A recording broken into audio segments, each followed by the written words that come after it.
तर महाराजांना एका समाजापुरतं मर्यादित करू नका असं वक्तव्य अजित पवारांनी केलंय। महाराजांनी कधी जात धर्म पाहिला नसल्याचंही त्यांनी यावेळी म्हटलंय। छत्रपती शिवाजी महाराज सर्वधर्मीय नव्हते असं वक्तव्य काही दिवसांपूर्वी संभाजी भिडेंनी केलं होतं। धर्मीय नव्हते असं म्हटलं काय प्रश्न? हो हो नव्हते, धर्म समभावी काय नव्हते, नव्हते, सर्व धर्मीय ते नव्हते। आम्ही चिकटवलंय। तर हिंदूवादी आणि हिंदू धर्म हा, मग हिंदू धर्माच्या रक्षणासाठीच होते, त्यांच्या पण इतिहासाचा अभ्यास कमी आणि शिवाजी महाराज ह्या अलौकिक व्यक्तीचा उपयोग राजकारणासाठी करून घेण्याची हाव असलेले प्राध्यापक काय, व्याख्याते काय, शिक्षक काय, सगळे भाडोत्री, त्यांच्याकडनं हा गलबला निर्माण झालेला आहे। महाराजांनी कधी जात धर्म भेदभाव अशा पद्धतीनं केलेलं नव्हतं।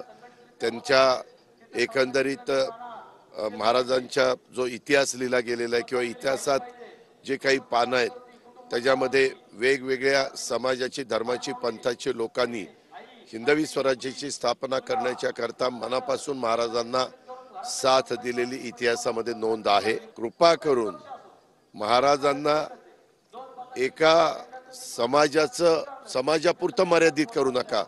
महाराज सर्वांचे होते।